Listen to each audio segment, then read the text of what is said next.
Hey y'all, this is going to be a video lecture, and I just had to show you what we're starting off with because this is my life with a 10-year-old who wants to be a gamer. This is what he uses my Screencastify for.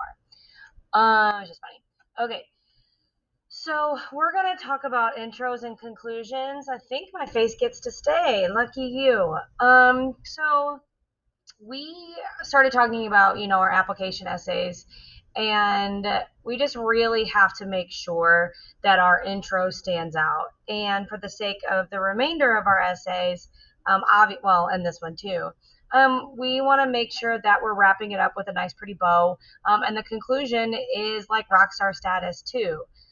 So I wanted to go over a couple things that I expect you to do watching this video on your own, and then I will periodically address it in class and be like, hey, remember that video that you watched of me? Like, do the thing that we talked about in the video, okay? So we're talking about intros and conclusions here. And so the first thing we have to do is we have to consider our idea, regardless if it's the application essay or a research essay. We have to consider our topic within the larger context, right? So like whatever situation that you're in, we just have to think of it like, what is that like in the greater scheme of things, like real world stuff, right? So of course we're going to begin with our introduction. And your introduction, obviously, like this isn't new to you. Like you're going to have some sort of formatting that's going to be similar to a hook, bridge, thesis. And so our thesis statements, we like to think of as a version of an argument, right? I mean, your application essay really is kind of an argument in your own way. It's you discussing, some sort of pivotal moment in your life or a challenge, what's important to you, whatever. And so really, in its own way, that is an argumentative form of writing. And so in the real world, arguments are provoked. We know that. We are living in 2021 and everyone's arguing all the time. But then when we start writing, it's like everything gets really dull, and we're not provoking each other and feeling those same emotions that maybe if we were in a real world argument. And so our job here is to try and mimic that provocation as much as we can, get emotional, get passionate, just like you would be if you were combating that argument with someone else, right? And so there's a thesis format that we like to follow, and it's called the they say, I say. And that is so we can kind of keep in our minds the idea of always butting up next to the opposing argument. Okay. And I don't mean this, and I'll say this in class, I don't literally mean your thesis is going to start with they say, and then halfway through you're going to say I say. I don't literally mean that. I just mean that is what you are implying when you are writing your thesis, right? So you are addressing what that opposing argument may be, or that opposing side, before you're saying what it means to you. Okay, let's keep going. So I want to tell you about, I guess it's maybe like a philosophy, I guess. It's called the Burkean Parlor, and it's by a guy with the last name Burke. And that's why he was narcissistic enough to name it after himself. So he kind of has this metaphor, I guess, about arguments, okay? And he talks about how you can contribute to an argument in a way that's meaningful and leaves everyone feeling, good and satisfied about what was said. So here's a scenario. You come in late. When you arrive, others have long preceded you, okay, and they're engaged in a heated discussion. Okay, it's even a discussion that's too heated for them to even pause and tell you exactly what they're talking about. Okay, so you can even put this in perspective of maybe your own life. Okay, so you walk into this class and 5 minutes late because you were doing something, and everyone is super passionate, and we're in a heated discussion with one another, and you're like, dang, what's going on, right? And so it takes you a little bit of time listening to everyone in order for you to figure out what's going on. because the discussion is so heated and so passionate that they are not stopping to like explain to you what they're even talking about.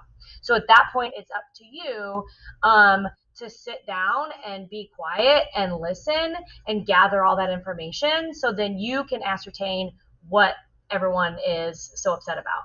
Okay. So then you listen for a while, and then at this point, you decide that you've caught on enough to what everyone is talking about in order for you to start contributing, right? You put in your oar, you are contributing to that conversation. You might have someone ask you questions, you're contributing in those ways, and then you're answering them. Another one comes to defense, and then someone's aligning with what you're saying. And we're just really engaging in this professional, respectful, like collegiate style, passionate debate. Okay? Then it's late. It's time to go home. You're tired. And so as you leave, you know that this conversation still goes on even after you leave, right? It began before you got there.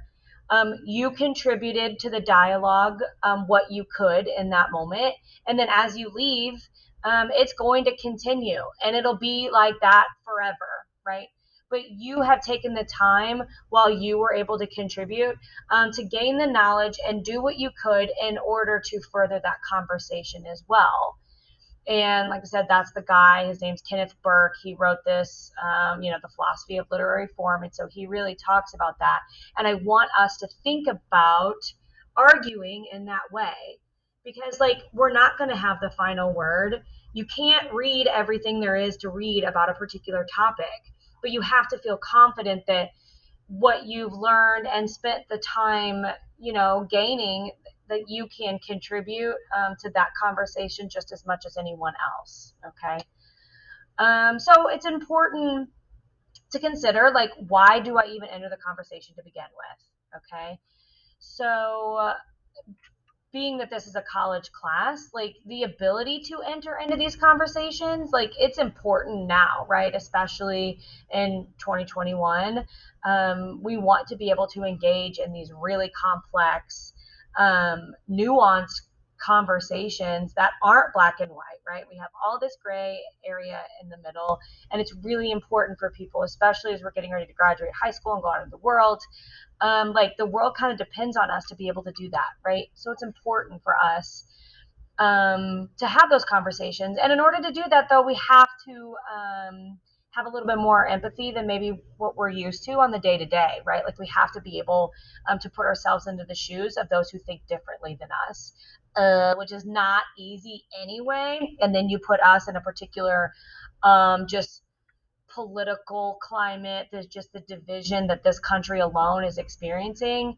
That's really difficult for people to do because it requires us to listen and to admit that people are different from us. And so that makes us uncomfortable. Okay. This includes especially those who disagree with us. And we'll talk about that, like even in our Socratic seminars, because we have to engage with people who don't agree with us in order to understand where they're coming from. Okay. And you have to come at that with thoughtfulness and respect, and that can kind of help us see beyond our own beliefs. Like, okay, I don't agree with you per se, but I can understand where you're coming from. Okay. And that is just a skill that is super important for us to learn and to continue to cultivate even post-graduation. So the mere act of being able to write a sentence that starts off with something like, well, of course, some might disagree with this, or some might object. So that might not seem like this huge, significant way, to change the world, but it really does have this potential to kind of get us out of those comfort zones a little bit, because you are starting off your thinking by admitting that somebody else doesn't think that way. And, that's a super important, I feel like I've said that a lot, but that's just a really important way to like shift our mindset, like I said, as we get older. Okay. okay? And that quote is specifically, there's a book actually called They Say, I Say. I think Miss Renfro has it. I should steal that from her. And it talks all about like how to approach arguments in this way. So we're able to, because like you can argue and change and potentially change someone's mind when you're able to understand where they're coming from too, right? All right. So another book talks about the idea of putting some tension in our thesis statements. Okay.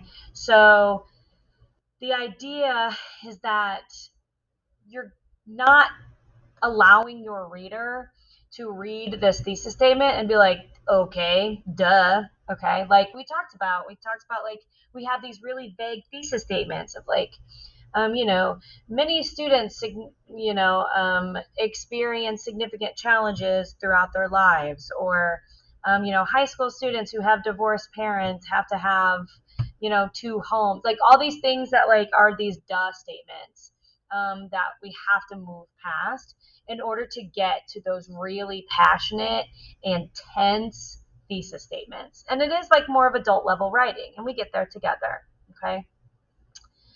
So usually this good thesis statement, it involves a question, kind of, but it doesn't like just ask that question, right? It has a nice, clear focus, and sometimes is kind of giving us a preview, like a prediction on what the writer is going to be addressing, okay? So this tension that we have can come in a variety of ways, all right? So it's important for us to be providing our reader any sort of clarity. Anything that you're writing, any information that you're providing that could be confusing, it is up to you as the writer to provide that clarity for your reader. You can also be proposing a possible new solution, maybe some unexpected answers to a question, something that somebody hasn't thought about before. You can also show tension by showing some sort of unexpected effect or an implication of something that you experienced over the course of your life. Underlying differences between things that were once thought to be similar. That might sound familiar because I was telling you about our comparison essays. That will be the next one that we do, where we're really talking about things that people think are similar, but we're talking about how they're actually more different than people assume.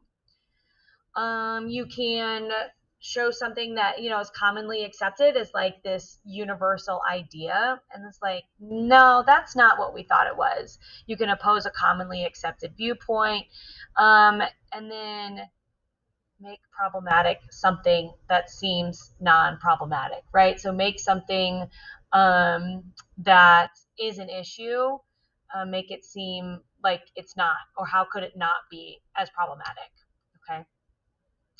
All right. So here's an example of how we enter into that conversation, okay? I'm going to scoot myself down. If ever there were a newspaper headline custom made for Jay Leno's monologue, this was it. I feel like this is antiquated because y'all probably don't even know Jay Leno. He's like old school version of Jimmy Fallon, right? Like he did late night, like a TV show for a long, long time. And he would start off with a monologue, just like Jimmy Fallon does at the beginning, and like tell jokes and stuff.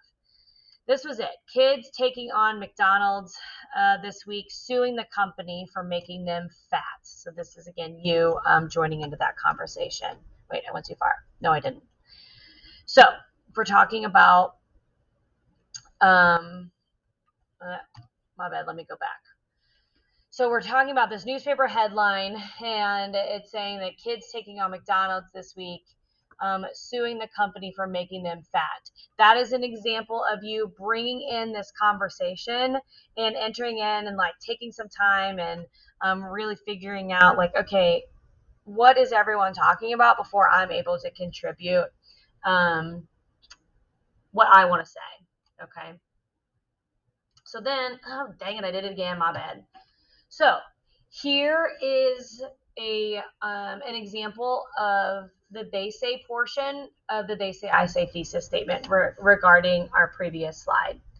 Isn't that like middle-aged men suing Porsche for making them get speeding tickets? Whatever happened to personal responsibility? So it's like we're already bringing in this opposing side of an argument, okay? But notice that we did not use the words they say on there. Then we get into the I say portion, right? Like your side of that argument.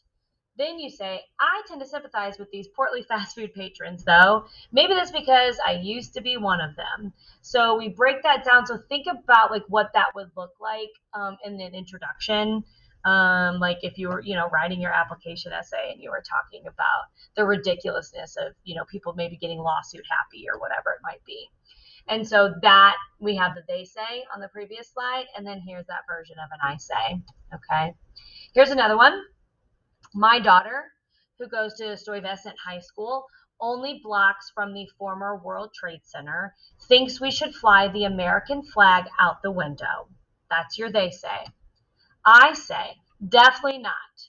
The flag stands for jingoism and vengeance and war. All right? They say, she tells me I'm wrong. The flag means standing together and honoring the dead and saying no to terrorism. Now, keep in mind, we are like adopting that Burkean parlor metaphor where we are listening in on these conversations before we ever establish our own thoughts and beliefs on it. And then we speak up about it. Then we say, I say. So, in a way, both sides are right. Okay, like that's what we have to think about when we're entering in these conversations, is that there are aspects to any argument that could have that could be accurate, right? So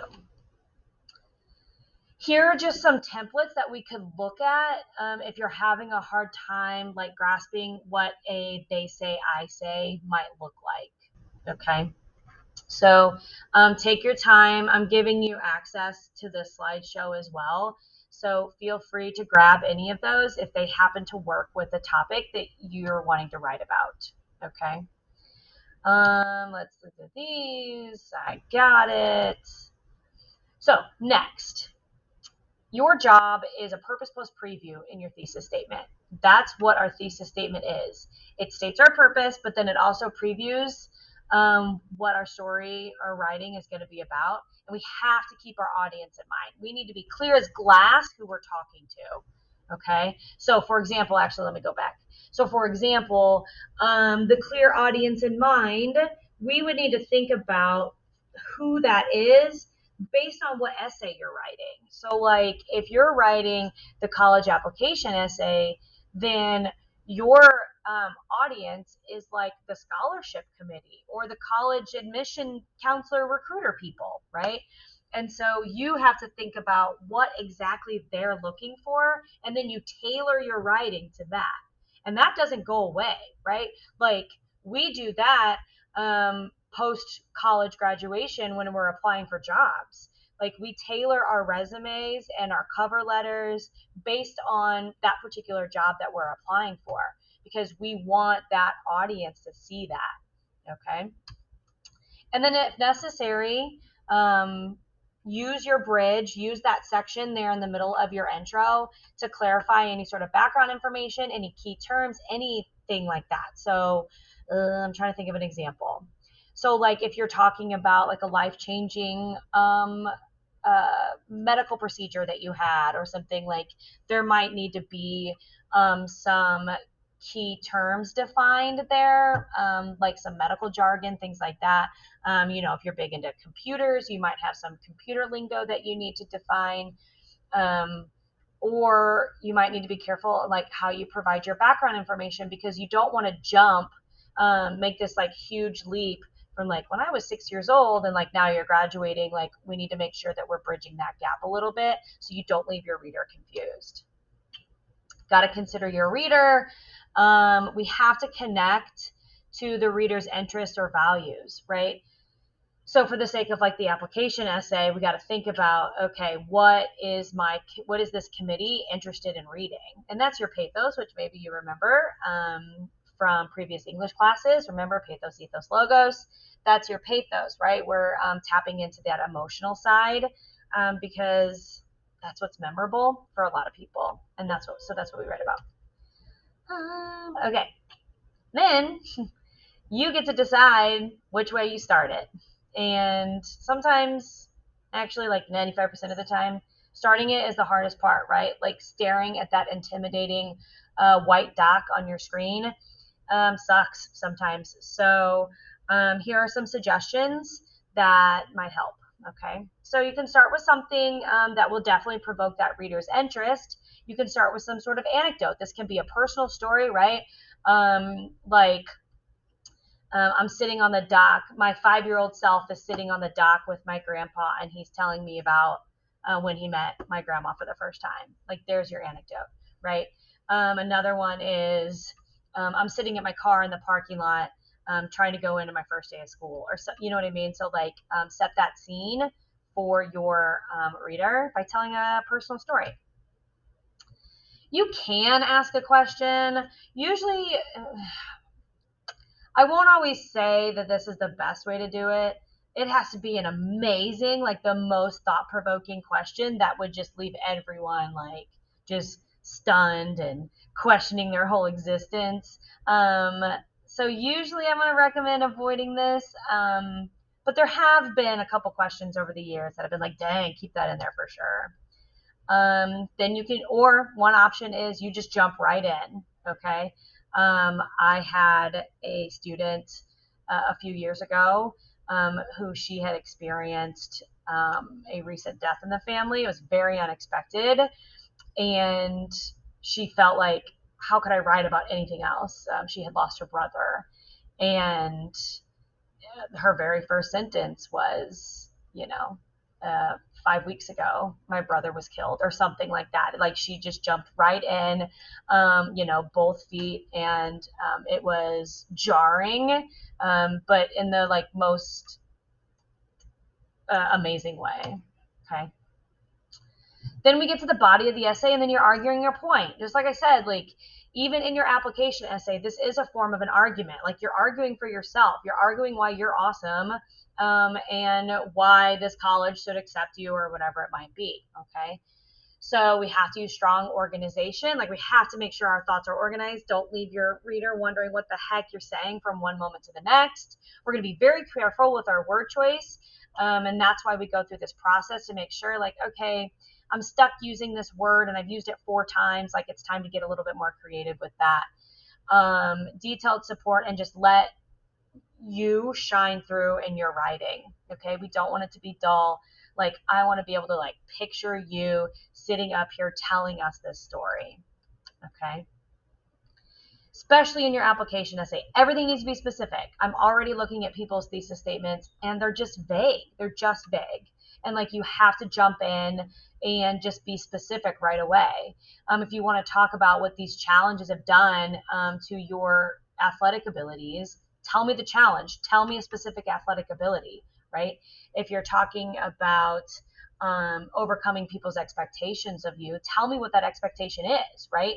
Did people expect you to be this athlete and you said, screw that, I'm going to do this instead? Did people, like, you were born and raised as this like girly girl, and now you don't want to do those things, and so you're defying those expectations? Like, you have to say those things in your paper. It's personal, I get that, but that's how it's yours. Be specific. Okay, be. That's me in the background. No, it's not. That's not true. Okay, I think that's all I have. Nope, just kidding. Duh, the conclusion. Okay, so we will get away from the idea that our conclusion has to mimic our intro. It just doesn't have to be that way, right? It's important that we're like tying it up with a bow and revisiting the important details of our paper, but it's not a mirror to your intro. So keep that in mind. All right. So we're referencing those details. And then even if you're kind of summarizing, though, you're still specific, right? And then leave them with some amazing like mic drop moment.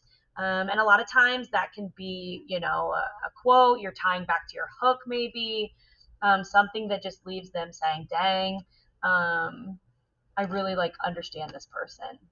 Okay. So for your successful conclusion. Reiterate your main point, discuss the implications of your argument, and with that anecdote, especially if you started with one, right? So like if I start with I'm 5 years old and I'm on the dock with my grandpa, then I end it with, and now I'm, 35 and I'm on the dock alone because grandpa just died. Oh my God, I just thought of that. That'd be really sad.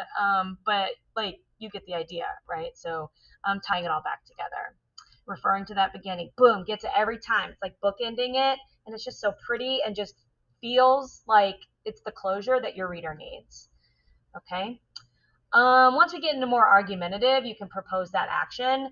If you are super argumentative in your application essay, then you can do it there too. And like some sort of call to action for your reader. Okay. Big thing is make sure when you're reviewing your intros and conclusions that we're not doing second person. So I know that you're probably not even used to using first person, like the I, me, and my, because you've been trained to use third person, which isn't necessarily a bad thing. But now that you get to write about yourself, obviously you want to go in first person.